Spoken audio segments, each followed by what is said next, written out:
Ain't Slayed Nobody is a Call of Cthulhu podcast with violent themes and adult language. Listener discretion is advised. Hello and welcome to our two-part Call of Cthulhu Halloween special, the Totally Not a Cult Gathering. This is our second improvisational Halloween game, following last year's Green Pumpkin. And we are releasing this to you as a podcast in addition to the stream, because we heard you like those. In this game, Scott Dorward will be our Keeper of Arcane Lore, with virtually no prep beyond some fan suggestions from Discord. Join our Discord to chat at slade.me/discord. The title for this game, Totally Not a Cult Gathering, comes from Midnight, and we also used suggestions from Shamador, Graham, Butt Slasher, Daniel Hutchins, Michael V, John Hutchison, Nyronis, Devermis, Emperor Nero, Your Favorite Horror, and Phoenix Black. The player group today includes Wes Davis, who played Jeremiah in Call of Cthulhu Season 1, Rina Haenze from Call of Cthulhu Season 2 and the Old Ways podcast, Joe Trier from the How We Roll podcast, and I am cuppycup. And of course, Scott is from the Good Friends of Jackson Elias podcast.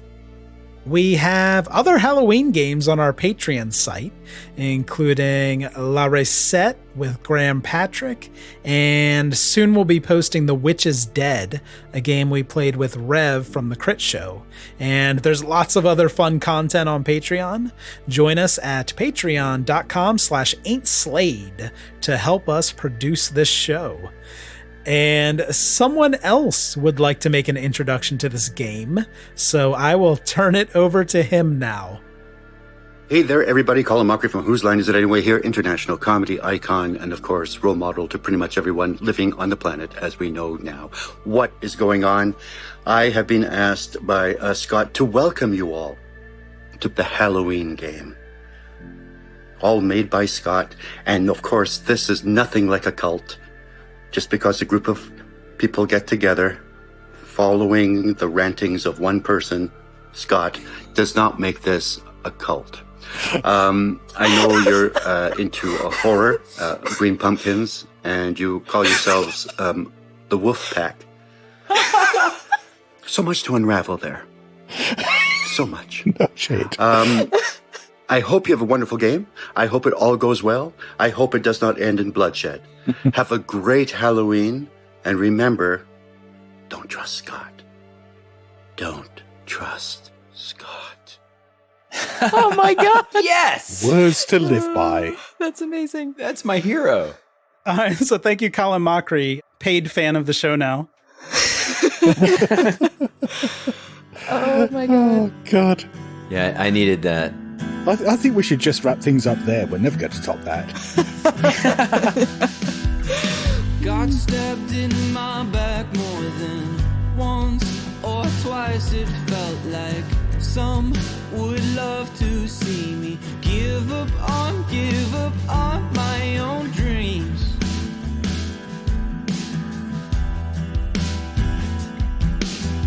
Halloween can't come soon enough. My mask is starting to fade.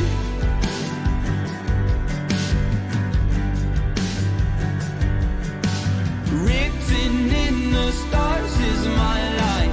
At least up there is some space.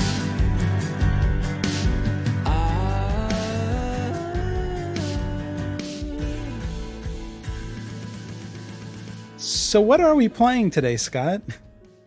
Those lovely people on the Ain't Slayed Nobody Discord gave us a whole bunch of suggestions, and then we had a vote amongst all the listeners as to which suggestions for topics sounded the most interesting. Cup sent me a list of the top 10. I've winnowed them down a bit to ones that I think that I can do something with. I still don't know how I'm going to bring any of them in, but, well, let's find out. I think in honor of our top suggestion, this episode should be called Totally Not a Cult Gathering. So just to set things up, I mean, we've had a little discussion ahead of time, and when I say little, I am not overselling this.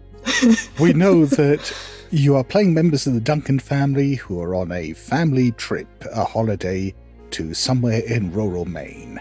And that is pretty much as far as we've got with our discussions.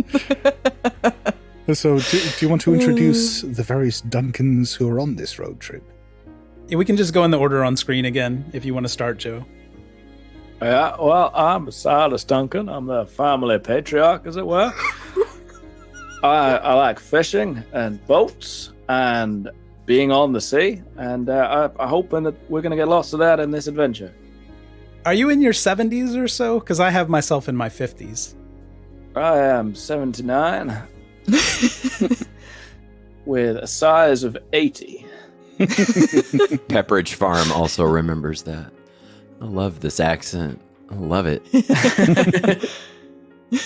I was going to be Russian, but apparently that's not allowed in a Duncan family. No, you could be Russian. I think that would be cool.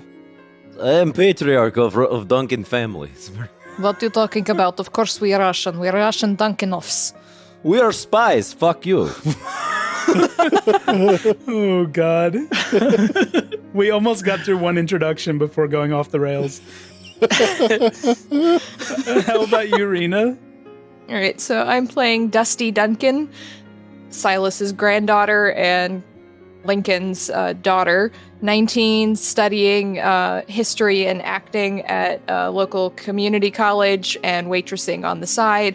Very unenthused about this entire trip because I have so many books I could be reading right now, and God, why do I have to go with all of these people and my stupid brother, and I hate the woods. I felt some out of character stuff going on there.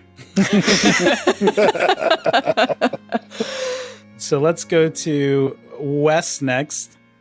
Yeah, I'm Francis Gerald Duncan. I'm a 17-year-old aspiring musician. I'm looking forward to this road trip as much as I can because going to see a lot of the countryside of these great United States of America, and I'm in the mood of writing a good old concept album to kind of bring everybody together through the act of drinking beer and red dirt and farm equipment. I am Lincoln's son and Silas's grandson, and I'm just real stoked to be here. Okay, I am Lincoln Duncan, and I am the Russian thing got in my head, and I fucking cannot shake it. I love it. Keep it up. I'm guessing at some point Lincoln had a head injury and has developed foreign accent syndrome. Let me rewind it. I'm Lincoln Duncan and Silas's boy. I was raised in the Maritimes. My father was a fisherman. My mother was a fisherman's friend, of course. And I moved from the Maritimes down the turnpike to sweet New England. And I think this vacation's going to bring me close to my teenage home, so I'm excited about that. I have two kind of rascal children, Dusty and Francis. I thought it would be good to get the whole family together and go on an adventure and, get everyone out of the boredom of the chowder and... The chowder?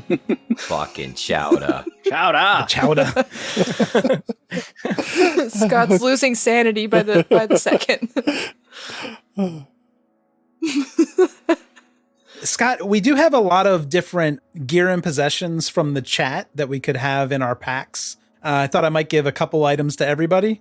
Okay. Why the fuck not? Silas has a raw T-bone steak and aluminum foil. Dusty has a staple remover and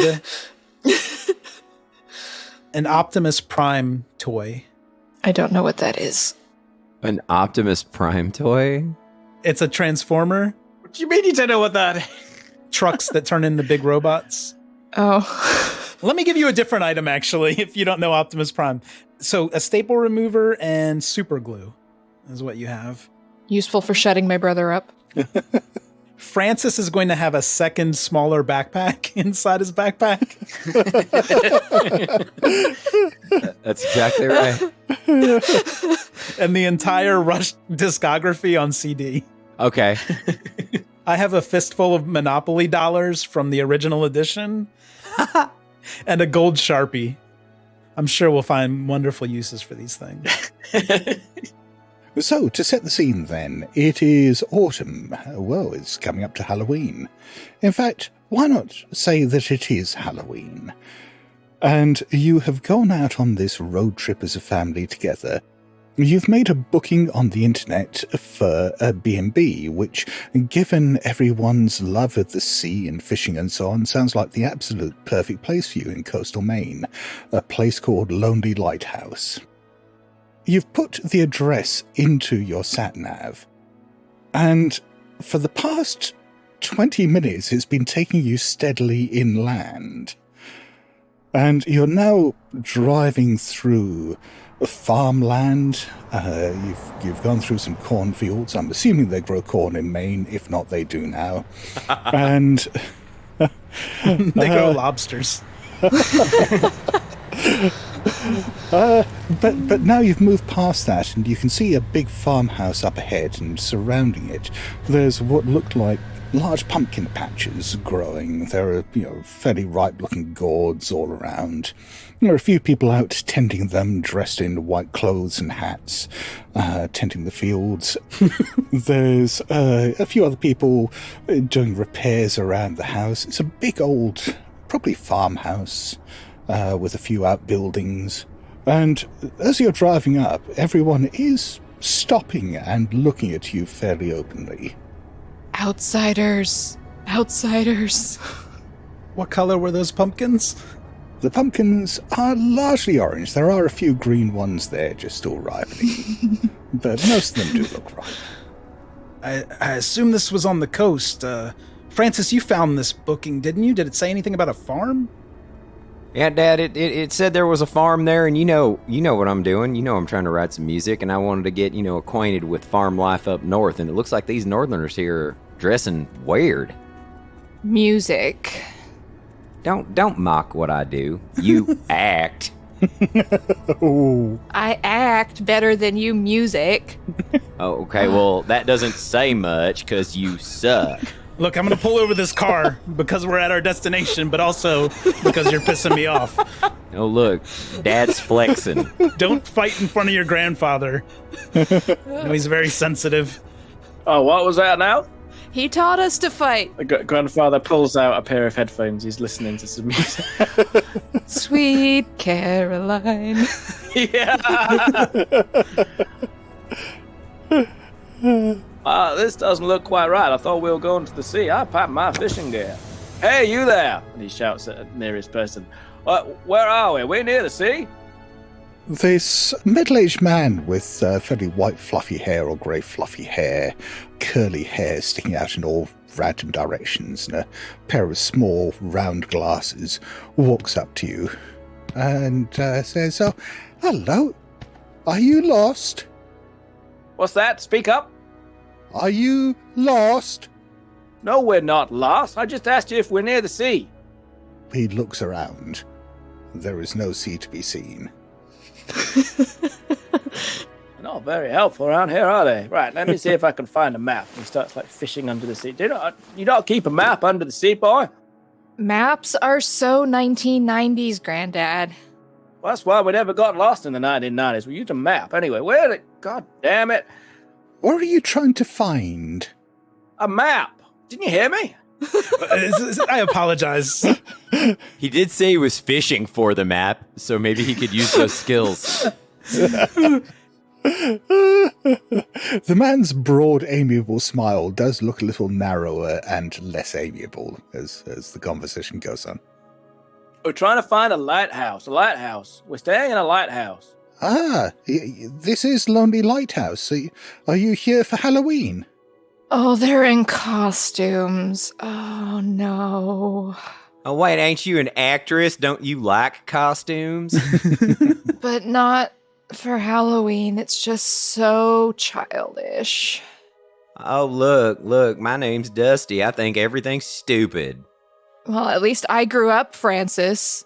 Oh, did you grow up? Are you a whole 2 years older than me? Oh, wow, look at you. Tell me, what do you know, oh wise and aged one? I apologize for my father, but this... You don't need to apologize for me. I apologize for myself when I say something that needs apologizing for. It's fine. Here. Oh, look, I found some peanut butter crackers. Here. Here you go, Dad. I'm not a dog. What are you trying to just feed Grandpa? What is your problem, Dad? You know the doctor told me not to eat so much. I've got to lose weight. You don't feed me any peanut butter crackers. They're organic. It's fine. Francis, you remembered to hide the sardines, right? No, I didn't remember to hide the sardines. I love it when Grandpappy eats. Oh, God. Sir, why is there a lighthouse here? We haven't seen any water for 30 miles. I'll tell you what, I'll find Mother Brenda, shall I? And she can explain everything to you. That would be wonderful. Mother Brenda? Oh, my God. Maybe they're preparing for global warming. The lighthouse will eventually be here when it needs to be here. He's walking away, but as you say that, he turns and stops and gives you a big wink, and then carries on walking back towards the house.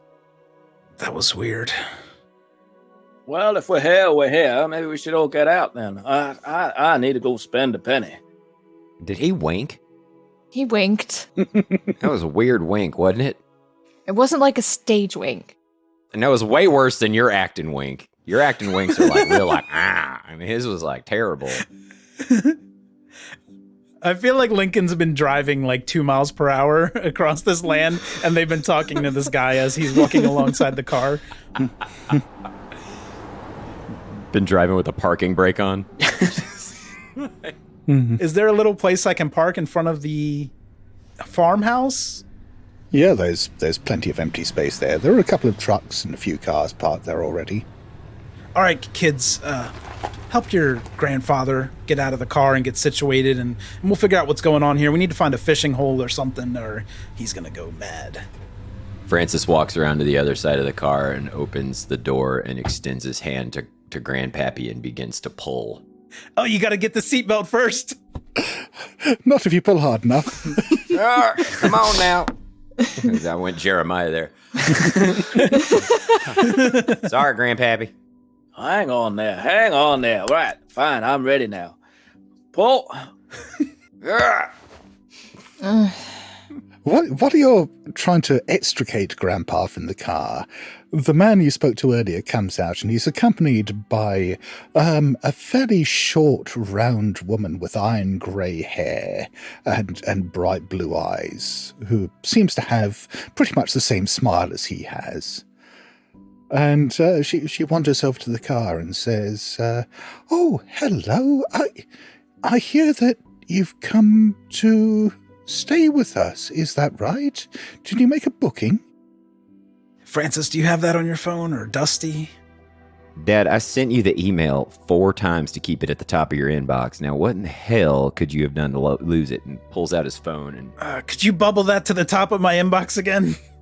I'm just going to show it to her because I got it. All right, Daddy? Okay. Yeah, that's good. She takes the phone off you and pulls out a pair of reading glasses, looks at it and says, "Oh." I didn't say you could touch my phone. She doesn't ask permission before doing so. Puts on a pair of reading glasses and squints at the screen and says, oh, yes, you do have a booking. Oh, we don't normally take bookings at this time of year. That must have been a mistake. We do rent rooms through most of the year, but Halloween, not usually. But have you come a long way? So fucking long. Oh, you poor dear. We don't know from where, but we're here. It was definitely somewhere south of here, and it took a long damn time. Well, I suppose we can find room for you. We are a bit full up, but as long as you don't mind sharing a room, I'm sure we can accommodate you. Well, with each other or with some of these guys in the dresses? Well, it's up to you, I suppose. Yes, I mean, if you're happy to share with some of our other residents, yes, you'd be perfectly welcome to do that. We're a very welcoming group here. I haven't shared a bedroom since I was 5, shooting daggers at Francis. Oh, When I was young, I shared a bedroom with 4 sisters and 7 brothers. You should feel yourself lucky. Although it got mighty cozy in the winter, which was a really good thing, to be honest, because it got mighty cold. It's like Grandpa Joe and Willy Wonka. Yeah, how many people stay in a room here, ma'am? oh, it depends on the room, but we do have an awful lot of people staying with us at the moment. I thought you said you didn't book rooms, ma'am. Well, this is, I suppose you'd call it a charter booking. Like a plane or a boat? And his eyes light up. Grandpa, I don't think they get boats out here. Well, of course they get boats out here. There'll be like a lake or a pond or a puddle or something. You got boats out here, haven't you, lady? Puddle. We do have a pond out back, yes. Well, there you go there. I told you, Dusty. We'll go check into our rooms, and then you can show us this pond. Is it like a duck tour? We take the bus and then it turns into a boat kind of situation? Yeah, man, those sound fun. No. Good. We'll take a room for 4, I think. Can we stick together here? Sure, give me a moment. She turns around to the man and says, Brother Silas, would you go and see whether you could arrange for perhaps some of the other brethren to move around and accommodate our new friends? She talking to me? No. Hey, what do you know? My name's Silas as well. Oh, really? He says. Ironically, it means the youngest one. That's what that name means. The other Silas looks at you and says, I can tell we're going to be great friends. Oh, no. Oh, go on, boy, lead the way. You can tell me all about it. At least Gramps has someone to keep him occupied. Are they calling each other brother? Uh-huh. Are you all related here? Is this like a family reunion? Who are you asking? Mother Brenton? The woman. Yes. She looks thoughtful for a moment and says, I suppose you could call it something like that, yes. Okay, but like, what would you literally call it? I suppose you'd call us, friends. Are you, Like Quakers? yeah, Mennonites, something like that? Pennsylvania Dutch? No, not exactly.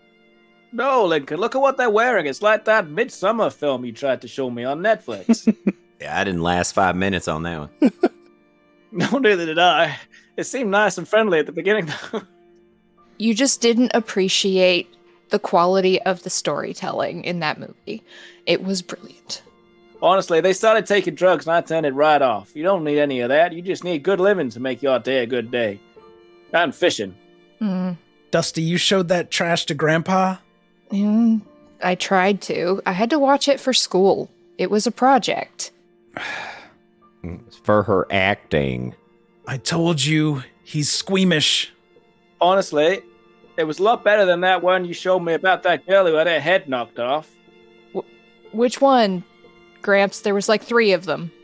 No, there was one you showed me about like a whole tribe who lived down in the hills and they all wore white robes. Oh, that And then one. there was one you showed me about a girl who had her head knocked off. What's that, Death Becomes Her? No, they were in like a car and Yeah, that's a good one. I love that one. you said they were related or something. Well, at least we're not getting into any kind of Children of the Pumpkin situation. It's hard to get lost in a pumpkin patch. I don't know. Charlie Brown would have something to say about getting lost in a pumpkin patch, Dusty, or you not paying attention to the peanuts growing up. Not anymore. That's for kids. Dusty pulls a backpack full of really heavy books, ostentatiously full of heavy books, out of the back of the car. It's like, well, at least I'm studying something useful. Francis, are these rooms refundable? Are you having this conversation while walking into the house? Yeah, I think Silas has got his arm around Silas and is like shouting behind him at his kids and grandkids. We're trying to keep up with Grandpa. So Yes, you go inside. Have you seen Midsummer, Silas? No, I don't get to watch a lot of films. Oh, well, you should. It was really good. Well, at least the first 10 minutes. Did he say get to? Yeah, I think he said get to. That's weird. It sounds like permission. Mm-hmm. And as you go inside, you can see that there are a few more people bustling around the house. You can make out the doorway to the kitchen, and there are a number of people there who seem to be preparing a meal or something. It certainly looks like a hive of activity. There's a doorway to your left that looks like it's going into some kind of common room or living room, and there's a man who's sitting there beside an old-fashioned valve radio, and he's got his ear pressed to the speaker. You can't hear any music playing or anything like that. And that's not Grandpa? Mother Brenda says, why don't you just wait in the common room for a little bit while we sort out your room for you? I'll see whether I can get some tea for you. Would you like some tea? We have herbal tea. It's lovely. You got a Coke or something? Yeah, black coffee, please. Oh, no. We don't drink anything like that. Oh, they're like the Jehovah's Witnesses. I've got it. Do you have Lipton, like black tea with lemon flavoring? No. We do have some of Margaret's special pumpkin tea. Oh, God. Just a glass of milk for me.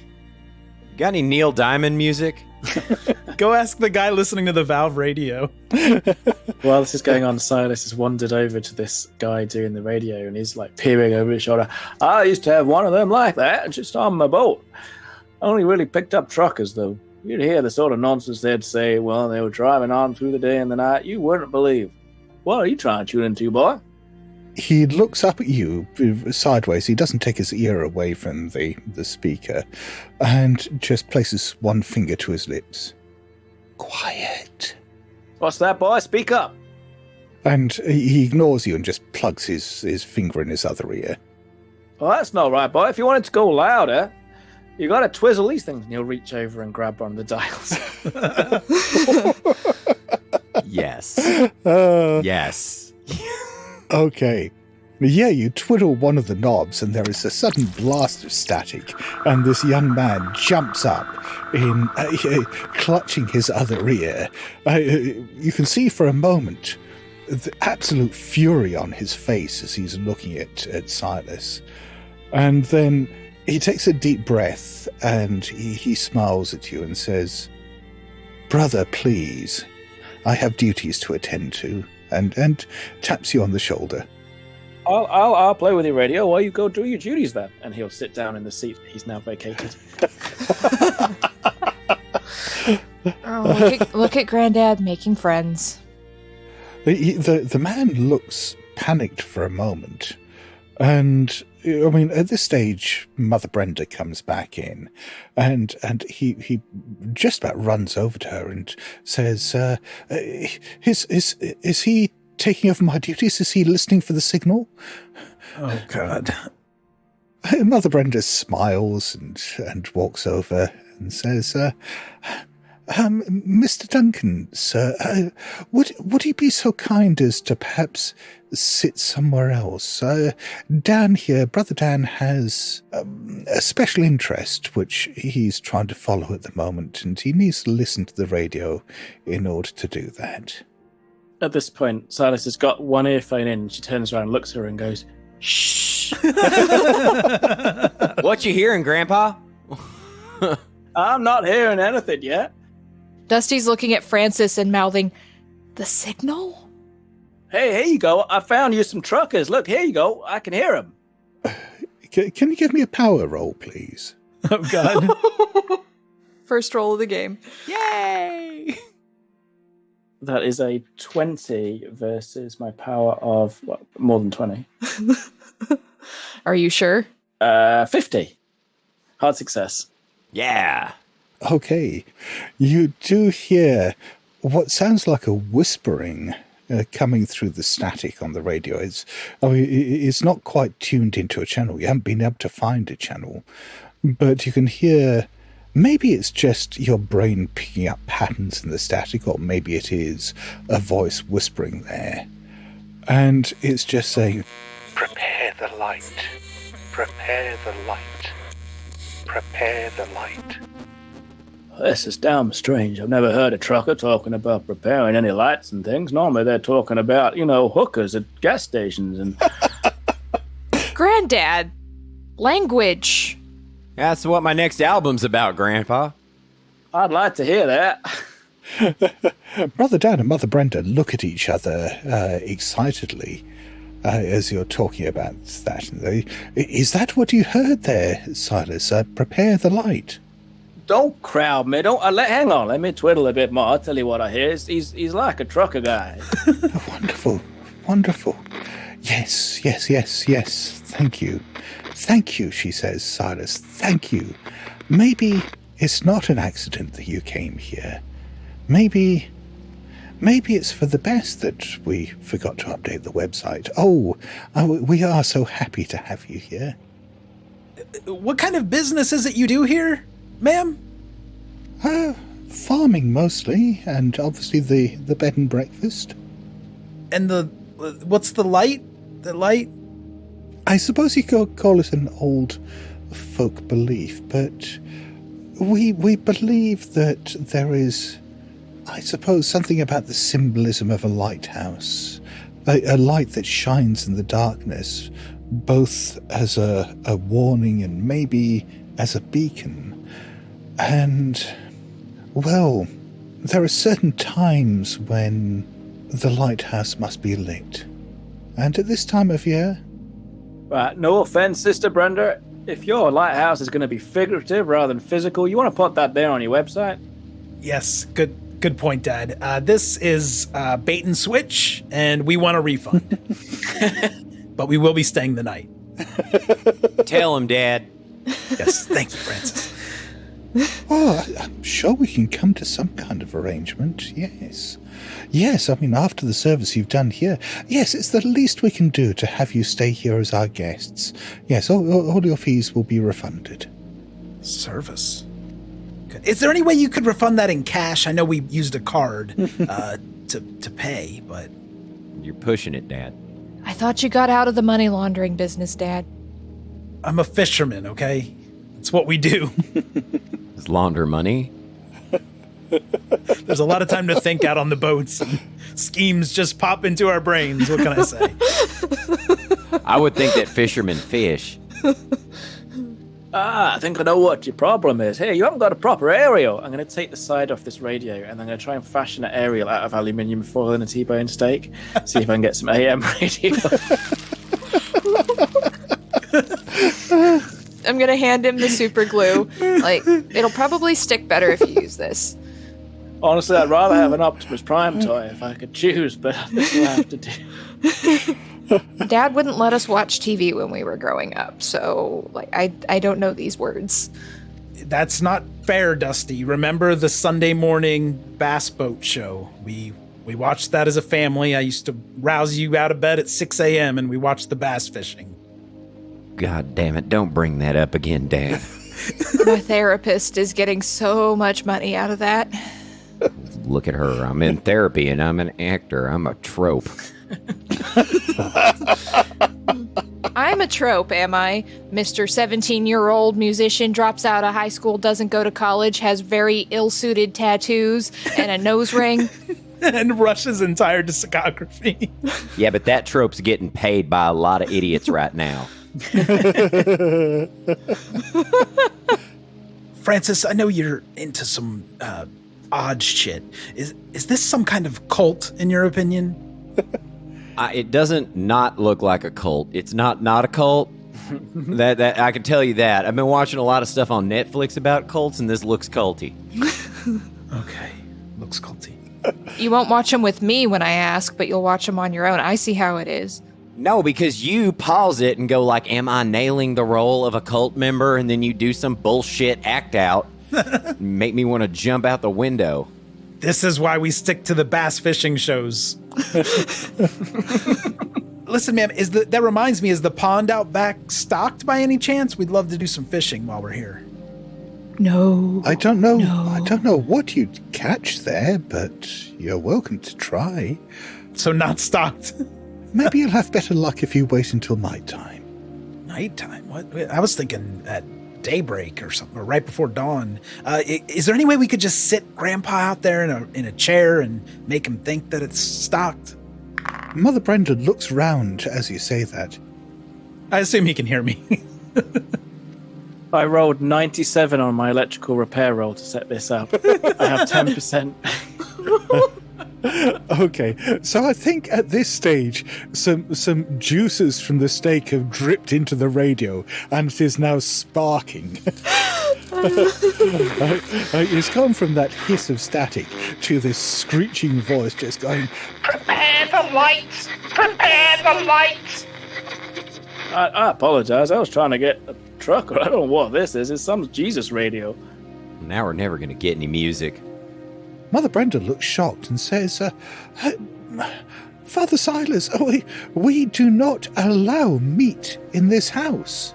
Well, I apologize, and I'll grab the T-bone steak and bite the remaining meat off the bone.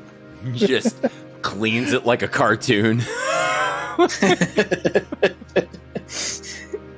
What do you mean you don't allow meat? We are devout vegetarians. Francis? What the fuck? Except for ceremonial purposes, that is. Oh, like some kind of meat trade. Excuse me?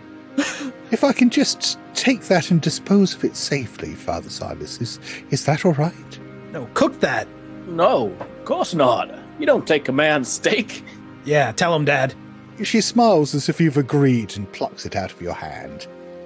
She's going to have to roll for brawl if she wants to get this steak out of her hand. Fantastic. Let's have an opposed brawl roll to see whether you can hold on to your steak. Oh my god. I rolled a 91. I rolled a 98. That's a fumble. So I think in the process of the tussle, you have accidentally rammed the bone of the steak into Mother Brenda's palm. It's just sticking in there. There's blood pouring out of the hole there. And she's just looking at it in shock, saying, "This is precisely why we don't allow meat," she says, and faints. Because people tend to stab each other with their steaks? Yeah, I've never seen that before. There are a number of the white-robed figures who are now running over in alarm. Mother Brenda! What have you done to Mother Brenda? What have you done? She fainted. Silas has got his hands up going, she just grabbed my steak. You saw what happened. Everyone saw me. You saw me, Lincoln, didn't you? You saw it. This is unnecessary. Please, just give us some space. Let us get settled. This is... you're making us very uncomfortable here. Yeah, y'all gotta back off. They're ignoring you at the moment. They're all kneeling down, pretty much pushing each other away, just tending to Mother Brenda and making sure she's all right. Move aside. I'll help her. Move aside. And I mean, Silas is enormous. He's like strength 70, size 80. And he's just going to shift everybody. And he's going to attempt to roll first aid. I'll get that thing out. Don't worry. So I can help you. I've seen this happen before during an eating competition. Someone got a bit too handy, and it went straight into his hand, as it were. That is a 35 versus my first aid of 40. Success. Okay, so yeah, you can get the bone out without doing any more damage and staunch the bleeding. I'm going to pocket the steak. Nothing to see here, folks. Dad's on the case. Good job. Now that it's nice and juicy again with Mother Brenda's blood, Mother Brenda begins to stir again a bit. She says, I'm sorry, I'm not quite sure what came over me there. It's probably not eating meat for a long time. You just saw a steak and couldn't control yourself. I understand it. I've been that way before myself. You're probably anemic. You need to get some iron supplementation going on. I should get this bandage, she says. Oh, she's ignoring you completely, just muttering about bandages, and walks off in the direction of the kitchen. There are about a dozen of the totally not occult members standing in the living room as she wanders off, just looking at you angrily. Everything's under control, folks. My dad took care of it. probably some kind of Army, Navy training. Navy, most likely. Coast Guard. Yeah. Lifeguard, actually. Do you want to give me a persuade, fast talk, or charm roll, Cup? Oh, no, I don't want to give you any of those. Oh, I have good persuade. Never mind. I have 70, so. I rolled 2d10s, so I'll just call it a 37 then, because that's how I saw it. Okay. So, yeah, they look at you with a bit of hostility, but there's murmuring amongst the ranks, and they begin to dissipate. See, kids, that's how you talk to people. You don't mutter shit behind their backs and under your breath. You just got to talk to them. Yeah, whatever, Dad. You don't chant in the dark woods under a full moon. Dusty, what the fuck? If we just stuck to the bass shows, you kids wouldn't be so fucked. Francis, it's a cult. Of course they chant in the dark woods under a full moon. There's one of the totally not occult members who's walking out and overhears this and looks back and says, "Don't be silly, there aren't any woods around here." All right. In the pumpkin patch, then? Let's not give him ideas. He just shakes his head and walks off. Can Lincoln follow Brenda into the kitchen to apologize for Silas insincerely? Sure. Time to die, Cup. I just want to try to smooth it over with Brenda, Yeah, if that was her name. I think it was, like 90210. it was. Yes, Mother Brenda. So, Reference 90210. Brenda Walsh. cutting edge pop cultural references here. Right. Transform. So yeah, I just want to follow Mother Brenda, maybe even like pull on her dress or her robe to get her attention. Okay. By the time you catch up with her and you forced your way through the dispersing, totally not occult members, she's in the kitchen running her hand under some cold water, and one of the women is bringing some cloth over. You can see the others are busy. They're chopping vegetables. There's what appears to be a series of pumpkin pies in the making, some salads, and there's what smells like quite a tasty stew on the go at the moment. Okay. Well, tasty vegetarian stew? I'm not sure, Scott. I'm sorry. Excuse me. Was it Belinda? I just wanted to kind of stop in the kitchen and apologize for my father's behavior back there, even though he did an ace job kind of patching you up. I feel like we got off on the wrong foot with you, with our family just kind of storming in and demanding things from our room and refunds and things like that. So if you could just maybe get us set up with some fishing, we don't really want to wait until night. If we could just get Dad out in front of the pond in a chair, I think everything would calm down and we could just kind of relax and enjoy the night. Yes, of course. Yes, there's some porch furniture around the back on the decking there. You could perhaps take some of that down to next to the pond, and yes, if that's going to keep your father happy, then we want everyone here to be happy. Oh, good. I'm glad you said that. Do you have some Game Boys or something that we could give to the kids? Because they seem to be getting a little riled up. No. Some Pictionary, maybe? No, that's a shame. No, we don't really have anything like that here. Okay. Don't you think it's important to try to be as happy as you can? Because you never know when all of this is going to come to an end, do you? Okay. So, do you have your own fishing gear? We do. We do have our own fishing gear. I'm backing out of the kitchen now. Yeah, we just want to be happy here for this one day that we're staying. Oh, good. Good, yes. One day is all any of us can really hope for, isn't it? Nope. Nope. Do you mind? And I'm going to gesture to the pumpkin pie to see if maybe I can get a slice. Is it a green pumpkin pie? It's not baked yet. It's waiting to go in the oven. Oh, okay. Well, the spread looks delicious. Maybe we'll see you around supper time. We're going to do our own thing for a while. Oh, yes. Yes, you're welcome to join us for the meal tonight. I'm afraid it's going to be a very communal meal, and there'll be a lot of sharing. But as long as you join us in the spirit in which it's intended, then yes, you are perfectly welcome to join us. Listen, we're not that kind of family. We're not gonna put our keys in the jar or whatever it is you do here, but we will join you for dinner, but not any of the ceremonial things that you have planned. Casual knowledge of orgies? Listen, I grew up in Canada. She laughs and taps you on the back of your hand and says, "You are silly. We don't do rites like that, and not at this time of year. That would be completely inappropriate."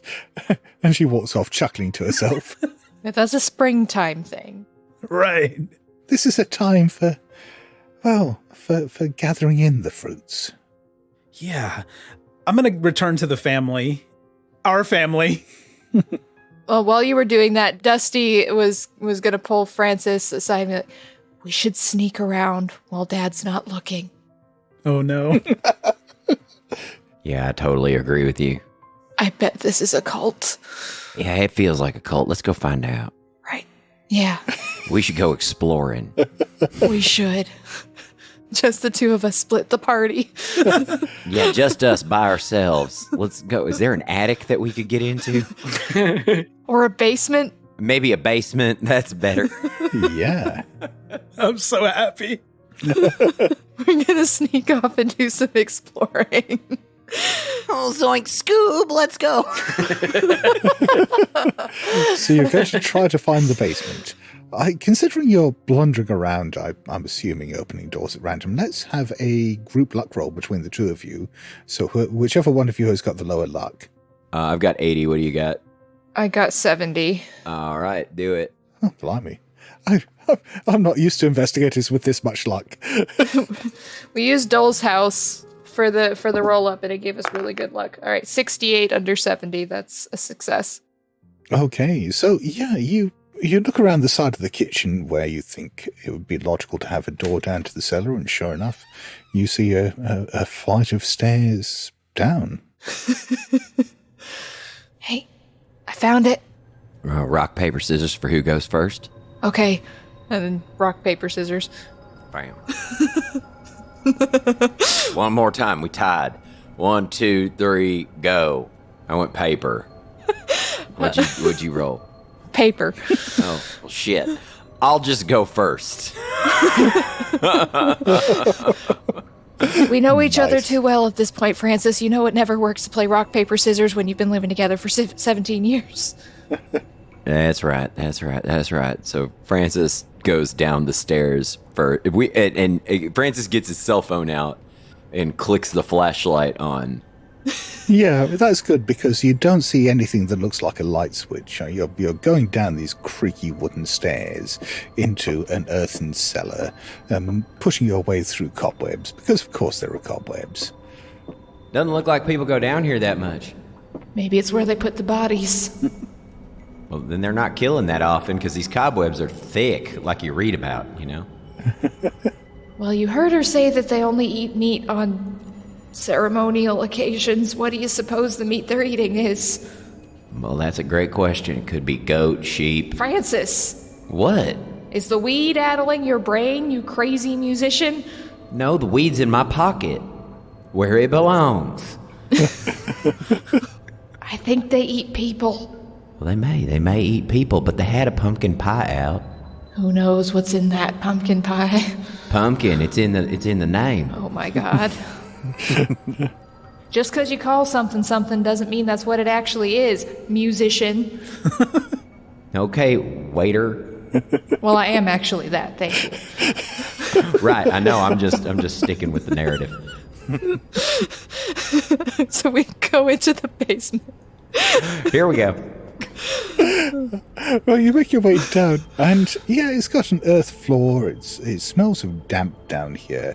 You see that there are a few barrels, metal barrels, which are marked with danger flammable on them.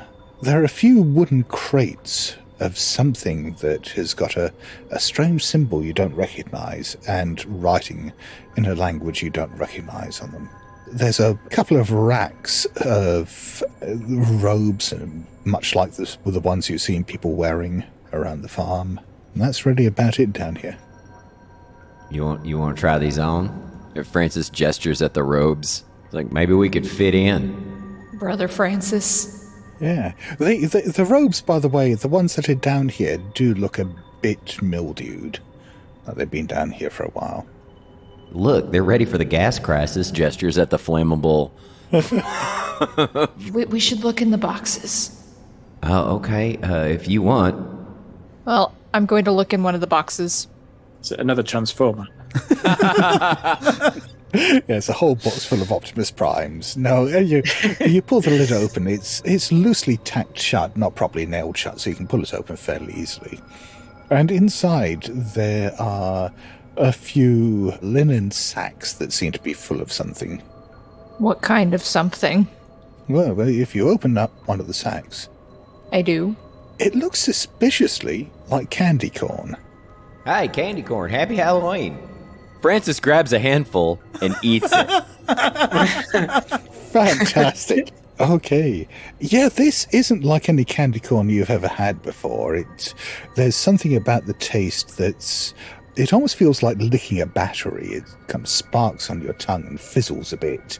Well, it is sweet and not completely unpleasant, but yeah, there's that weird sparking feeling as you mushed around your mouth. It's like 9-volt pop rocks.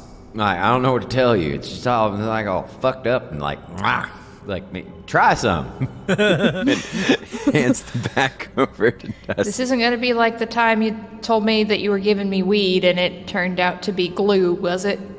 Well, that's just because you're dumb enough to believe that Elmer's glue was marijuana.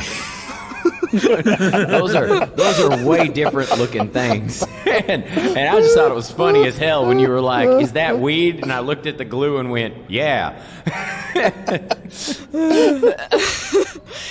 So I'll just shrug and reach in and take a handful of them. Like they're candy corn. Okay, so you've both eaten some of the candy corn. Mm-hmm. Yeah, let's cut back upstairs to Lincoln, who has made arrangements to get his father somewhere to fish. Hey, Dad. Dad, where'd the kids go? They're just right over. They said they were going hunting for. Hunting? We're a fishing family. That's a good point. I wasn't really listening. I was trying to fix this damn radio. I'm sure they're fine. I mean, they're what, like 14, 15 now? They're probably, I don't know. I wouldn't worry about them. Let's look for the damn kids, and then we can all go fishing together, maybe. What do you think? They probably went up to the attic, if I know them. Probably looking for drugs or something, you know. I reckon they're probably going out fishing before us. I think if we go get the gear, they'll be happy. They'll be waiting for us by the pond. That's what I suggest. Let's go and see if they're there. But let's go get the fishing gear first. I'm sure they're fine. Look, Dad, I've known you for 40 whatever years, 50 years, and you always suggest going to look at the fishing hole first. Anytime anything goes missing. Well, let me ask one of these other people. Maybe they saw where they got off to, at least before we get the gear. Hey, everybody. Are there people still in here, Scott? There were a few in the kitchen preparing the meal. The rest seem to have gone outside to tend to the pumpkins and the other plants. Where did that Dan guy go? Brother Dan, is he still upset that I stole his radio? You don't see him at the moment. What we could do then is, okay, Dad, let's go outside and we'll ask somebody if they saw where the kids got off to while we're getting the gear together. Lincoln, you got to understand, the kids are absolutely fine. That you need to stop being such a helicopter parent. I read that somewhere. You need to give them a longer leash. You don't know these kids. No. They are old enough to understand what to eat, what not to eat, who to talk to, what not to talk to. Do you remember my upbringing at all? Exactly. I was too much of a helicopter parent. I stood right over you while you were cutting things with knives and burning things. I should have let you do that on your own. It would have ended up much, much better. I don't know. I think I turned out pretty well. Let's go ask, see if somebody found them or saw them go outside. Maybe we'll get the gear. Boy, you're not listening. I told you, let them be. Let them have their long leash. We're on holiday, for Christ's sake. You're on holiday. Let's go enjoy some fishing. This is going to sound strange, but I'm not sure I trust these people here, Dad. They seem a little off to me. But you trust your kids? Not at all. Well, there's your problem. You need to. Yeah, ever since whatever happened to their mom happened, I guess I've just been a little more protective. I hear you, Dad. Well, you gotta let go whatever happened to her. Whatever it is haunts me. Whatever that was. It actually was a helicopter accident. I wish you'd stop using that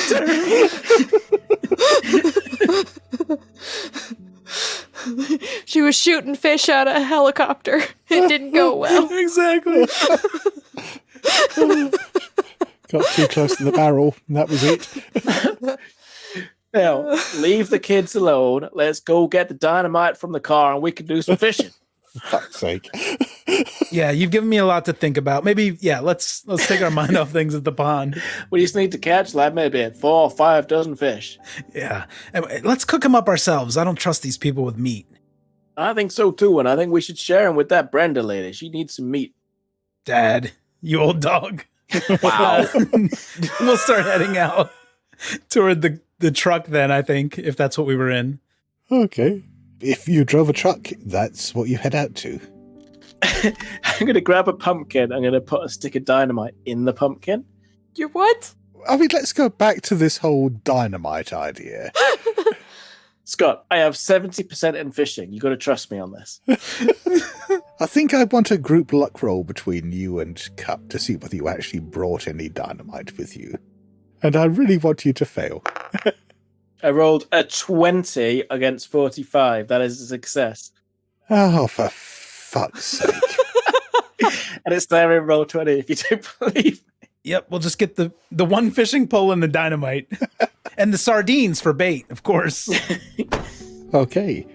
And yeah, you head out to the back of the farm where some of the totally not occult members have set up a couple of chairs for you beside this. Oh yeah, it's not too small a pond. I mean, it's maybe about 20 feet across. It does look a bit scummy, maybe.